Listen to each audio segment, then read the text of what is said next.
got it all set up. I don't even know if it's on. Is it on? Hello? Yeah, oh, there. I don't want to mess with it, so maybe I'll just bend my knees, Well, I'm practically there anyway. Give me a few more years and a couple of big bells, and yeah. Well, I want to thank everybody for coming out tonight to celebrate the official release of Cindy Day's Complicated Thanks. I'm really excited about this. I've known Cindy's poetry for probably about 10 to 12 years, and I've known her for maybe 6 or 7 of those years. Ever since I first read those early poems she sent to me to Doubly Mad, which is a journal that we run here at the other side of Utica, and which is also what published her book. Ever since I read those first poems, I knew I liked her work. It resonated with me for a number of reasons. But one of those reasons is that she has a way of containing so much emotion in so small a package. The poems don't seem to have the punch that they have, but they really hit me when I first got to know her work. So just if you don't know about The Other Side, I think many of us here do, where there is a bathroom upstairs. We are a not-for-profit space. And thank you to everybody who might be watching this on our YouTube channel. We are a 501c3 not-for-profit, so everything we do here is on a volunteer basis. If you're able to and you can make a donation on the way out, there's a jug in the back. And we have books for sale. Obviously, we have Cindy's book. Please buy it if you don't have it already. If you do, buy more. That's actually selling really fast. So if you don't have a copy, you're going to need to get one tonight. We also have our other books that we've produced, including Oren Domenico's My Rap Sheet is Long and Tom Townsley's recent release. Tom, I pray this letter reaches you in time. There you go. Sorry. Good blank. That's good. And we also have the recent issue of Doubly Mad available for sale as well, which Cindy contributed to. This features the letters of Hayden Carruth, and it's a beautiful exchange. If you don't have that, please pick it up. Without further ado, I'm going to turn it over to Cindy.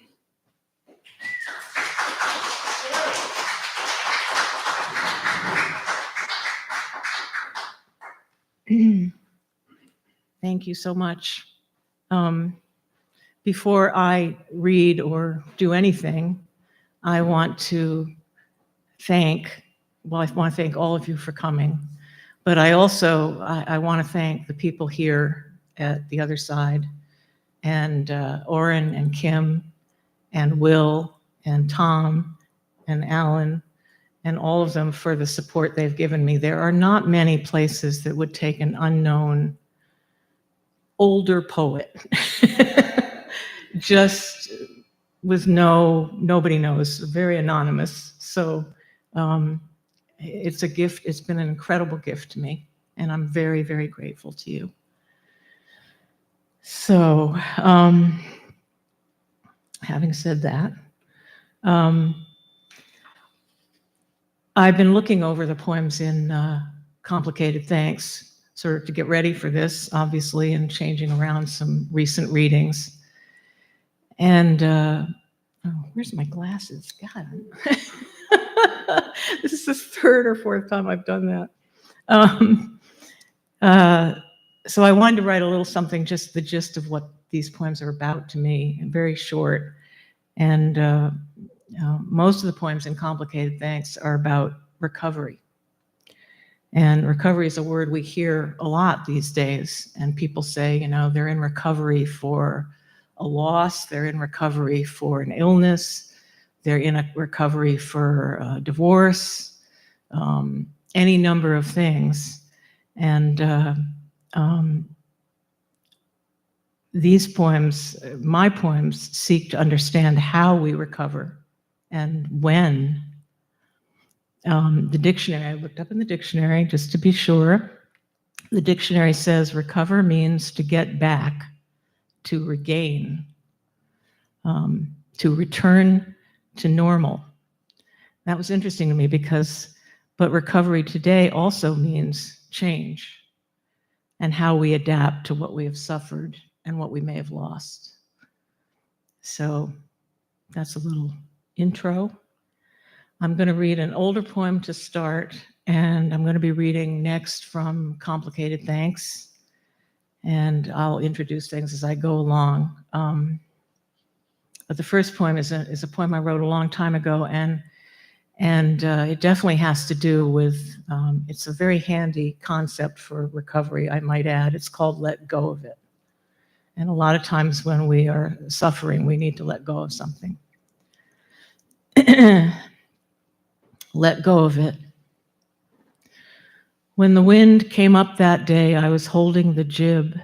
I was holding it tight, like Harriet said to, and it was something to be flying over the bright water, the wind with us, the shore becoming small, then green, then a dark line. It was my first time, and I was glad that it was easy, my job steady, the boat light as a toy, the water slipping by with a slipping sound. And then the wind changed, turning like a face in anger, darkly, and hurled itself at the side of us.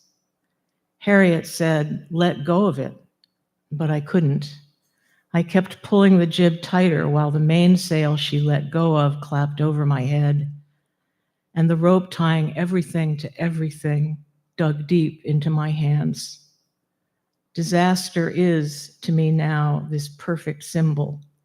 That boat keeling, Harriet leaning backward, over starboard, arching her neck as far as it will go into the wind, the volume of the wind, the Atlantic spilling in. Again, her cry, "Let go of it." And myself, when I couldn't, when it was more than terror, I already believed I was stronger, bigger than the wind, and could not see how not holding on would save us, how letting go is holding on.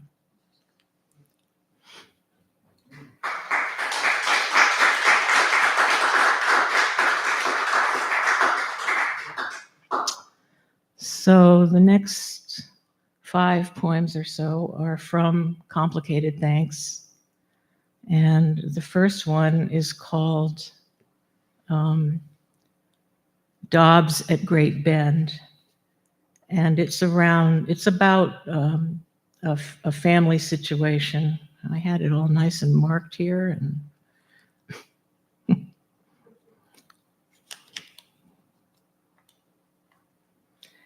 anyway, it's about going back and forth from the past into the present and from the present into the past. If I can find it, this is very, very annoying. There it is, I got it. Dobbs at Great Bend. Dobbs is a little diner on 81 going down through Philadelphia. I went through it a million times, so. Named for a bend in the Susquehanna, Great Bend is where I paused, felt the freight of life upstate fall away behind me, the return to my family in the South begin. My mother, asleep in her hospital bed, was down to small rituals, meals, the bathroom, one daughter, one son. Twice a year, sometimes more, I drove from my present into my past, out of my past into my present, telling myself it would never come clear, praying it would for words I didn't have. I stopped at Dobbs in Great Bend because I liked the coffee, the climate of resignation, old wooden tables and greasy white plates. I wished my only task was to carry a heavy tray and not figure out how to stay sober. I wondered why what was clear to others wasn't clear to me. Did their mothers speak magic words? She did the best she could with what she had, my sponsor said. I sat in my booth preparing for the distance between us, for gossip about my aunts and the nurses, for the moment when she slowly turns her head, her voice strained to its highest pitch, and asks if I am still writing poetry. I stared at the mountains rising south of Great Bend and grew aware of my sin and disposition. Heading north again, the same mountains subsiding into the state of New York, I practiced lowering my expectations. It was all like cars without seatbelts, but I was on my way to meet her, to another chance not to quarrel.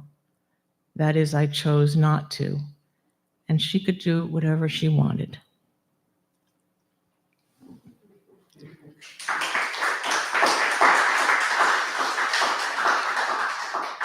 Thank you. I'm going to go through this again. Now, this is called more. Most of us want more of something.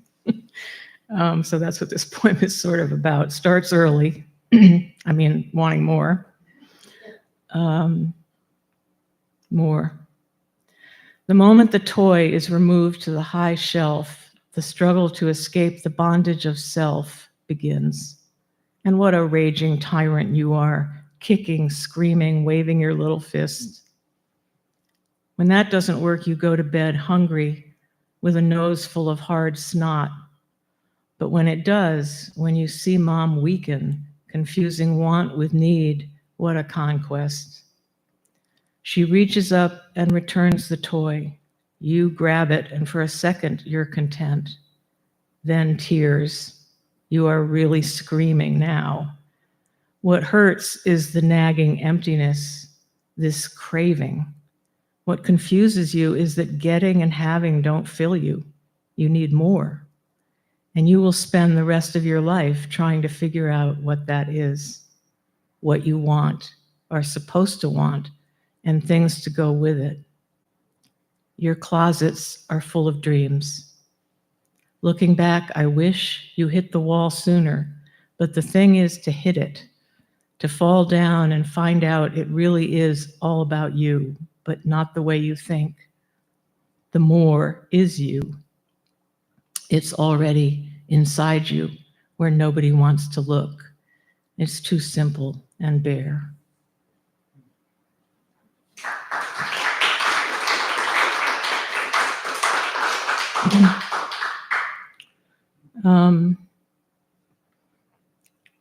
I wanted to ask everybody, this next point is called Poor Zelda, and I just wanted to ask people in the audience if they all know who Zelda is, because otherwise it won't mean a whole lot to you. Zelda Fitzgerald, you all sort of know that story? Okay, I'll read that. Poor Zelda. As far as the poem was concerned, it would not let her in. It was just too hard for her. It did not want her, but itself through her. And this Zelda dancing to her image in the antique mirror could not give. That is why we call her poor, half humorously. For she took on so fantastically the great dilemma, how to die went to oneself to live free. First, if you remember, she took on Scott. Now there was a job. In love, became his character, a muse, and then a drunk. Or did he take on her? It was confused, that kind of love, and soon together they attacked head waiters. Thus, having reached a real despair, she tried the poem. She was going to be a ballerina, a novelist, finally a painter. She bought an enormous mirror in Philadelphia, had it brought to their last mansion, the one with the beautiful name, Ellerslie, and practiced her leaps and bends until the muscles in her legs distorted, and Scott said he would go mad. It is funny. It is funny. And yet, I think of her so tenderly and of the poem's cruelty. She wanted it for herself, to save in the end her life, to hide in, to be with, to say all that pain. And of course, it would not let her in. It barely let in Scott. I don't know why. That would make another poem, that story. Zelda it destroyed. I don't know why. She was perhaps a little more selfish than he was, more arrogant. The line wouldn't hold her. It just wouldn't broke.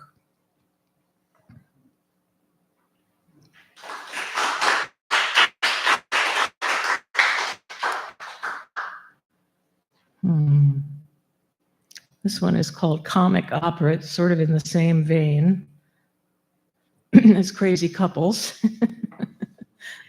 we call it. It's called Comic Opera.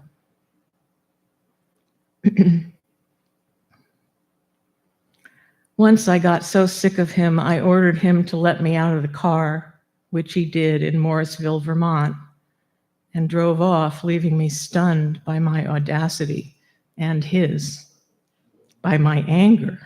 We had been fighting since that night in Maine, by the size of my confusion. A whole town I'd never seen, a long summer afternoon to sort out. I could sense his fury, his foot on the accelerator, heading west, enjoying the fact that he was doing exactly what I told him to do. Meanwhile, oh, pitiful me. He had the car, luggage, he had the cash. Did I know anybody in Vermont? A few friends of his, that was all. It was what you call not thinking things through. And I did it a lot. Where am I?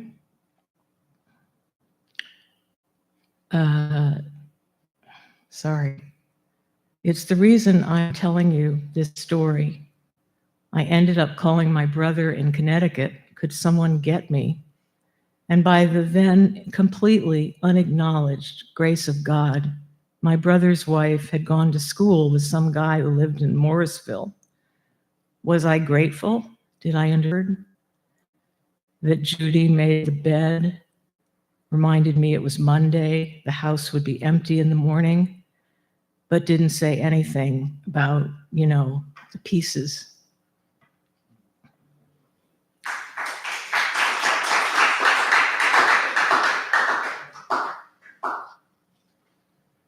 One more crazy couple.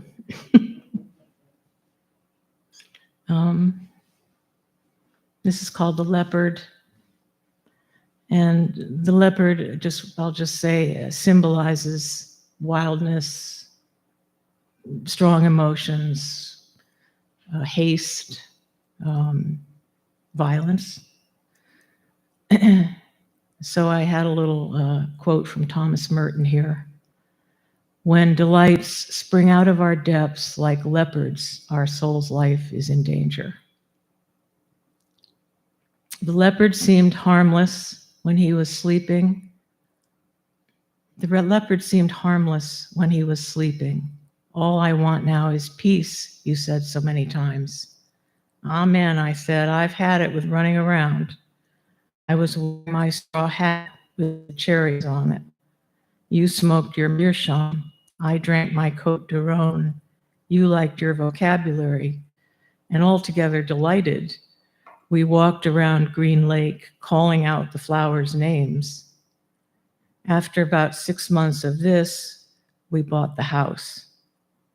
Next, we sat on the patio in the new lawn chairs and admired the sun setting over Syracuse, called it peace. But the leopard was stretched out beside us. He licked himself clean beside us, dozed, and his content rumbled in his chest. He had fed lately on passion and could wait. He knew it would come again, the desperation, and we, having moved as usual a little too fast, feeling ourselves safe, godlike, when we were only the same two cranks in fancy clothes, kept him as an exotic pet, something wild that would sleep on the patio. To make a long story short, the leopard tore us to pieces, ate us up. but you know that, and about all the regret. The real story comes after, the one about the soul. Anyone can have a leopard. Thank you.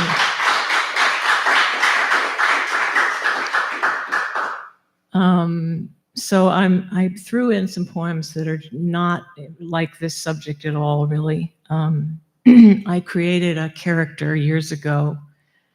Some of my friends here heard some of these poems about Mrs. Cloud.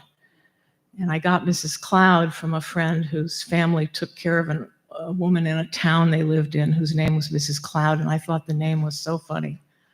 And she was the perfect spokesman for middle age or aging, which is where I was when I wrote these. So I brought in 2 Mrs. Cloud poems just to give you a little change, if I can find them.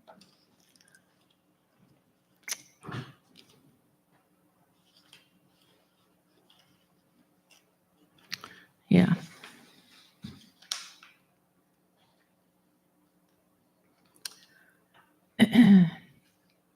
Mrs. Cloud, what should I say else about her? She's kind of ordinary. Yes, said Mrs. Cloud, is the title. Meanwhile, at a party, a man named Dave starts talking to me. He's drunk and he's fallen in love, only not with his wife. He married a stranger. He's sorry. He can't recall how. He didn't mean to fall in love with anyone else. Seriously, he says, do you believe in true love? I feel designated, glorified. This is the way angels appear to us as troubled men with questions.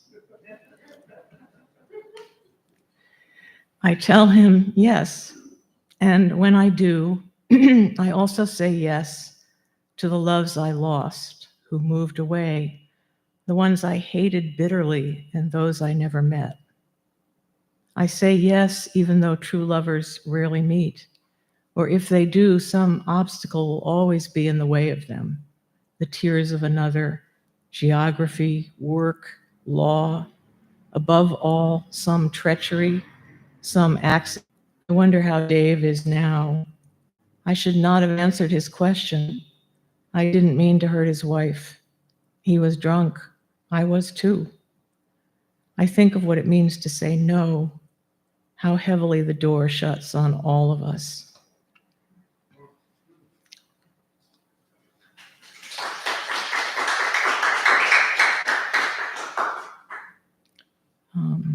And this is Mrs. Cloud and the eggplant Marrakesh. At the same time, I was relieved to eat alone, a huge, surprising, sighing kind of relief. Filled me with hunger for blue cheese and bitter greens, baguettes, figs, and people, others, not myself. Friends I hadn't seen in years, or someone new. Really, I thought anyone can come. What difference does it make? The town is full of houses with welcome mats and locked doors. What if I opened mine to you? In my book of delights, I found a recipe for eggplant stuffed with rice and raisins, garlic, chickpeas, tomato, and vermicelli. Serve with feta cheese, the good book said. I halved the eggplants and baked them flesh side down. I sauteed onions with cumin and raisins as tears fell down my face for every spiteful meal I'd made, slice and piece and hurried bite I'd thrown in the garbage after the kids and Mr. Cloud left me at the table, in my seat at the foot, in the lull called the end of the meal. When I prodded the flesh of the eggplant, making a hollow, I saw that I had succeeded. It would receive what I had made. And here were my friends, like anybody, with their stories, their trouble and fear, their letdowns.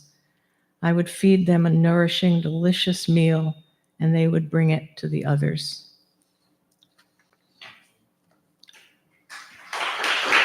Thank you. What am I doing here? These are a couple more poems from Complicated Thanks.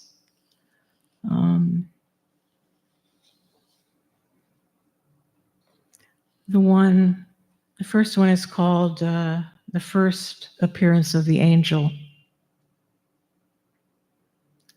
Without my knowing it, things got easier. Little things like the pen by the phone stayed put. The electric can opener stopped jamming. Nothing too important, but it was good to get a bargain on a coat. Good that winter was milder this year. With angels, we expect miracles, but mine began by fluttering, rustling. She liked to upset my preconceived idea, my belief that things break down and disappear. She rustled in the walls like a mouse to not frighten me. She darted like a housefly to not disturb me. And the wings said little things, small, small, moment, moment. The wings said repeatedly, thank you.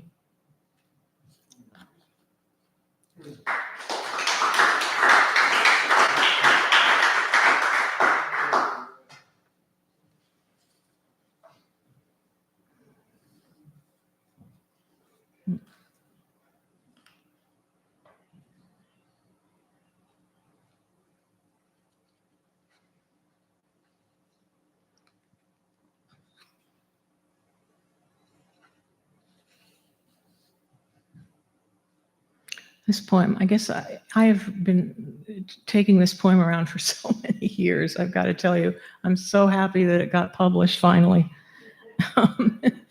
It's one of those poems, and it does fit with the angel poem, sort of, and when things start to get better, when things start to get cleared up in the world of this book anyway. It's called The Poet with a Drop of Water on Her Forehead. I must have sent it to every magazine that ever was published. And I could not understand, I really couldn't, because I think it's kind of good. But the poet with a drop of water on her forehead. As she stands naked in the mirror, dried from her bath, white, watching herself as though a stranger, breasts and hips and thighs, showing none of her misery, none, and her face startled perpetually out of all meaning, her poor, serious face, she thinks, now ready to paint, to decorate. She sees something glisten in the center of her forehead. One last drop of water, a pool she sees moving closer, a pearl, a calm, a tear, a mind she sees that did not fall, that stays, a hole in the middle of her head, perfect and singular, clear.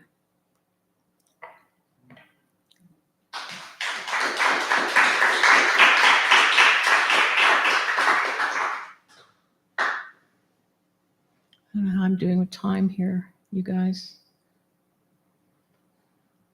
Just a few more.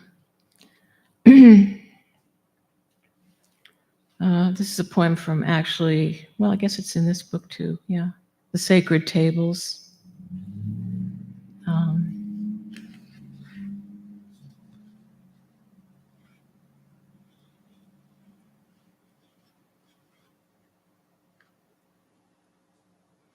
Maybe it's in the other book. Huh? It's in the other one. It's in the other, amends? I was glad somebody knows what's in here.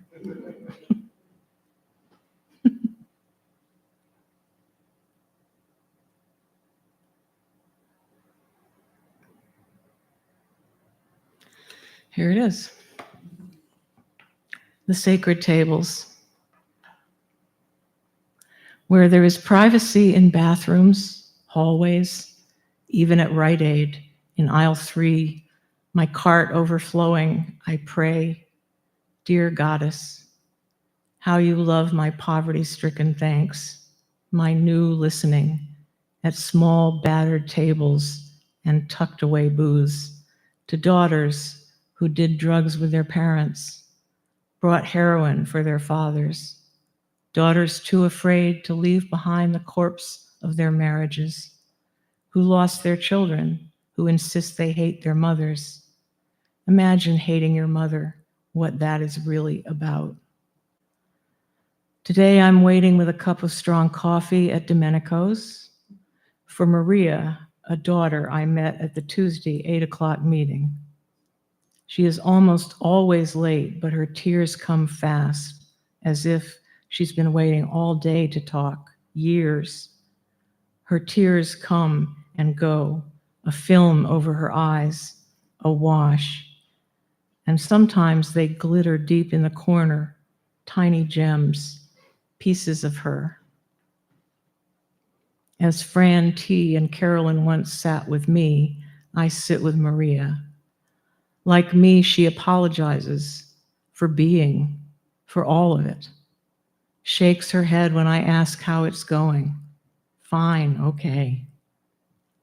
Like me, she waits for proof it works, this reaching out shit.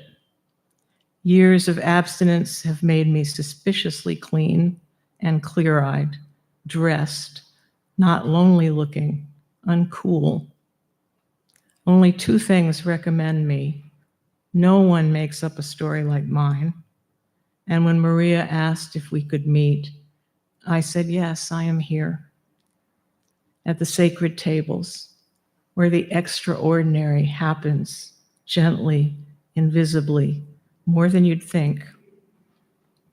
Slowly the words come, mazy and mixed up, hoarse in a rush of fright, crazy ideas, bitter resentment, and fill the space across the table where no one exists except us, where thousands of secrets live and die. Hey, I ask again, what's going on?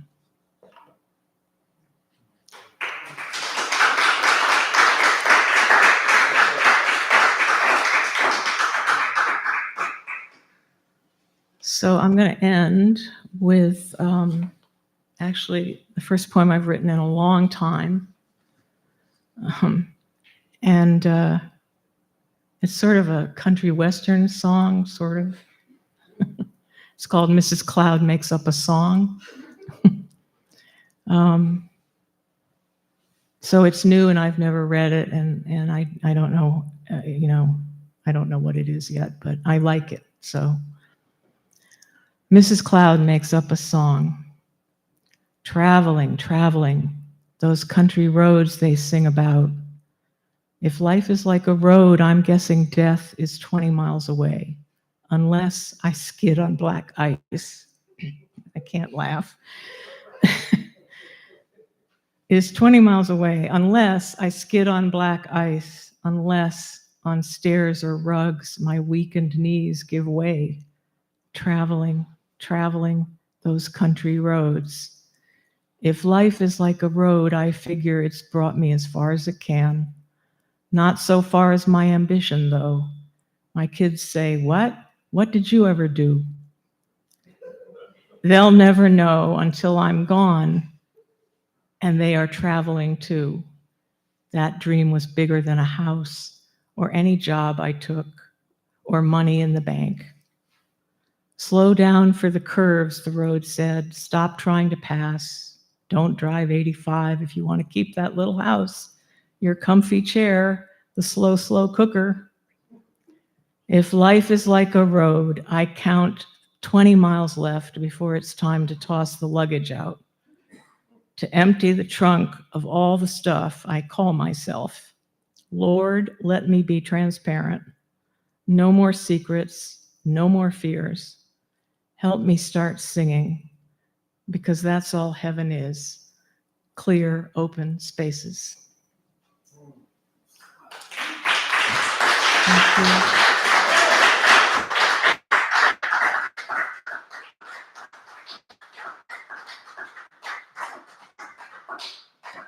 We're going to do a little question and answer. Whoops. Oh, that's There you go. Hey, It's a nothing like comedian. headbutt the mic at the end of the show. That's standard, right? I mean, I think that's perfect. Poetry needs more laughter. This is my theory. Yeah. Anybody have anything they want to say or ask Cindy while we're here? I will say something. It's not really a question. I've read you so many times, and I've heard you read so many times, but I've never really heard you read because I always had something else I had been doing at the same time. Yeah. So thank you. This was beautiful. Oh, thanks, Ruth. Yeah, well, we've read together. Yeah. As your editor, and I was reading, a good church-raised boy here, reading in the book as you were reading, following along, and it struck me, I hadn't really thought of it before, in the poem More, midway through you had this beautiful enjambment. It made me wonder, we haven't really talked about it too much, but what's your process? So you have the line is what hurts is the nagging emptiness, this line break, craving, period. What confuses you is that getting, those two lines together. They're beautiful and they have more meaning because of the way you broke that up. So when you're writing a poem, how do you think of it in terms of its shape, its form, when you go through as you're starting to write? The trouble is with my doing Q&A is I really don't have good answers for that stuff. No, I don't know. I mean, I know that I get an idea and something, I'll write some stuff down. It'll be notes, or it'll maybe be a stanza or something. And what the subject matter seems to dictate what form it wants to take. And it kind of takes it. I am very comfortable with writing couplets and three-line stanzas. I like little stuff like that. And that enjambment seems to me very easy to do when you're doing poems like that. But I just see it pop up. I just see it come up in the language somehow. It's a place to enjam. Sometimes it's just to give it a little oomph or a little emphasis. Sometimes it's has a meaning to the poem or has something to add to it, that there's an enjambment there and it's telling you something. But I like it. Good answer.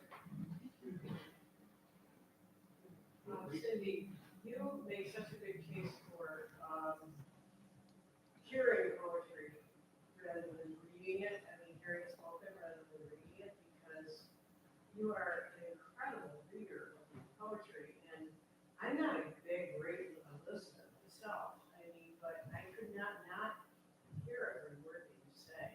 And I don't know if you had to develop that, or is that, how did you learn to do that? well, I can tell you a funny story. The first thing that pops in my head is I went to the University of Hartford in Connecticut, and I had a wonderful English teacher, and he had a poetry reading, and they knew I was writing a little poetry, so they let me come up on the stage and do a reading, and I was, 18, something like that, 19.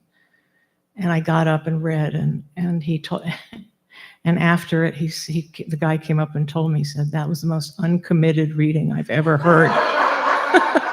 I was so terrified, a little squeaky voice came out. He said it was the worst ever. So I paid attention to that, I guess. I also have had the privilege of hearing a lot of great poets read and learning what they do. And I don't, it's new to me, this voice. It's sort of new to me too. So it's, yeah. Thank you. Hi, Warren. There was one of these poems that you read, and I can't recall which one, some reference to normal, which made me think about a book that we're reading called The Myth of Normal. The Myth of Normal, which is about the fact that basically the entire culture is soaked in PTSD. And I feel that as a background to a lot of people It's a powerful, that kind of emotional damage. It's not just about, people in recovery from addiction. No. In recovery. Yeah, totally. Well, I'll butt in as editor here and then say that's exactly what I like Cindy's poetry for. That exactly what you're saying. It has this power to it, and it seems so understated on the surface, but it's not. And if you let it touch you, it's extremely moving. And it just it doesn't seem as so precise. You're a big fan of Elizabeth Bishop. And I think that comes through with this. You can tell every word is chosen very carefully, and it has that. Because there isn't anything when reading these that I want to change. A lot of poems, even poets, great, the great poets, whoever they are. I read stuff like, yeah, that'd be better, But with yours, especially working through your text, I just felt like this is it. You knew what you wanted to say, you said it. You did it very well. I kind of wanted to address what Oren said about recovery, because I don't know how to introduce that a lot of the time. I really worried about this reading. That's why I put that little intro in it, because I just seem so deathly to say, this is going to be some poems about drug addiction, or stuff like that. So I'm just trying to, I knew a poet named Michael Burkhardt. Some of you may know him. Wonderful poet, very original. He was in recovery. I'm outing him. Wonderful. He's going to love me. Anyway, no, he's open about it, but he puts it in the work. Like, that's what I was trying to do. I don't know if I'm making sense, but he puts it like just as a matter of course. I went to my AA meeting.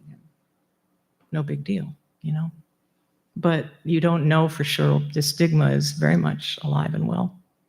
So I'm probably saying too much. Right, Jean? I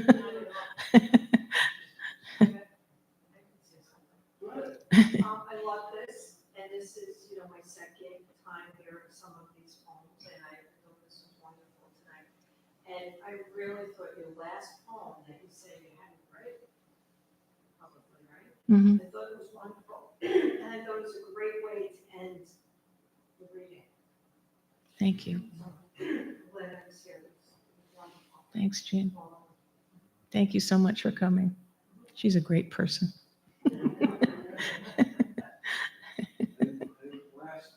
I was wondering if you had a sense for whether Mrs. Cloud might get her own collection at some point, because hearing her after you already read from your earlier poems was very grounding, but then we were also able to kind of see her as maybe or I was, as an alter ego, and kind of go flying with her, irrespective of your biography.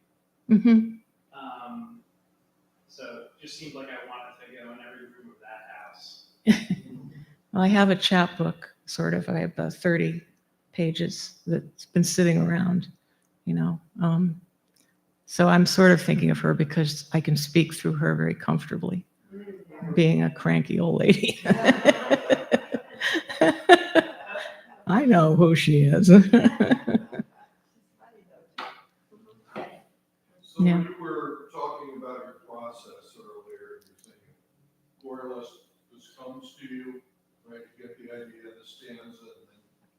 So I'm wondering what role, if any, revision plays, and not necessarily just little word tweaks, but one of the things that I'm impressed with in your poetry is that, like you've been saying, it's emotional, but it's never quite the emotion you expect.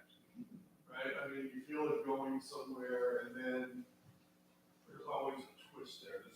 Is that something you have to revise your way toward, or is that there too, or I don't know, how do you think about that? Well, I was taught to end a poem, the early lessons of a fledgling writer, don't explain, don't wrap it all up, keep the ending open. Now I'm forgetting the rest of what I wanted to say. What was the question again, Tom? Well, I mean, No, just the last part. Part of it was involving revision, but then also, yeah, just addressing the idea, there's nothing to leave it open, but you give it often a twist. Like, I was like taught, the leopard poem, I- for example, where you yeah, come up to that last line, and then you can have a leopard. yeah. Oh, wait, that went someplace. I was taught to, in the writing that I did in college and stuff, I first started out to make the ending have a little jab. So I did learn to do that. I don't know, I don't do it so consciously now, I don't think, but yeah, I guess I do a little. I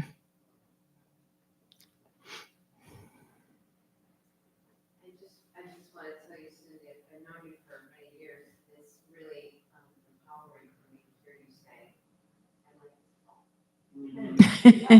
like, Yeah, isn't that like, you're not supposed to do that? Another rule broken. I really appreciate it. Yeah. Well, I miss you guys, the writing workshop. Yeah. I just got, Eileen Moeller is a poet locally here. She's moved away. I know some of you know her. She's just written this beautiful book. Just incredible. She's another one. So, yeah, we did. Yeah. Yeah. We did. Thank you, I guess. I can. Thank you.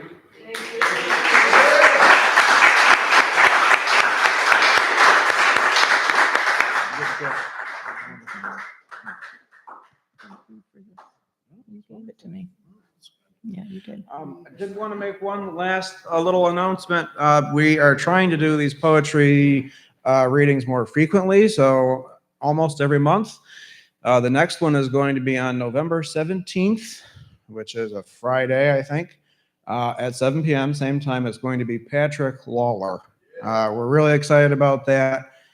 Please come. It's going to be a fantastic evening, and we'll be broadcasting on YouTube as well.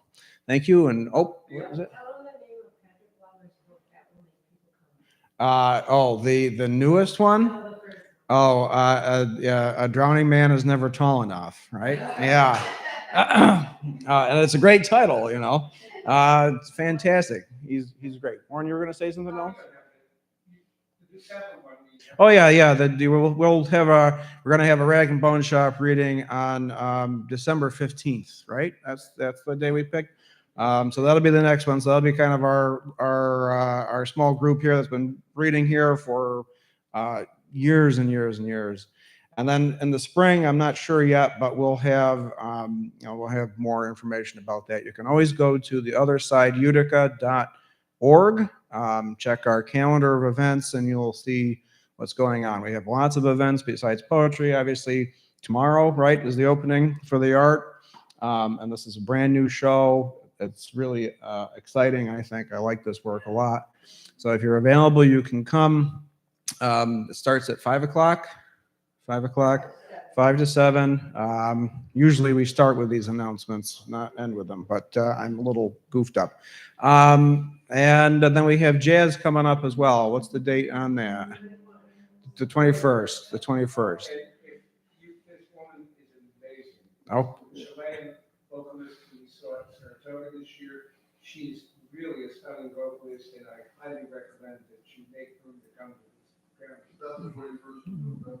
The 21st of October, yeah. And then there's going to be actually a really big doubleheader on November 10th. There's an art opening and jazz show, and that's going to be a lot of fun. So you should come for that. Thank you again for coming, and we'll see you later. Oh, geez, man.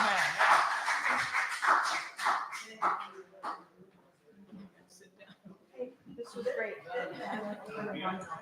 It's fine. Thank you so much. I've been wanting to call you.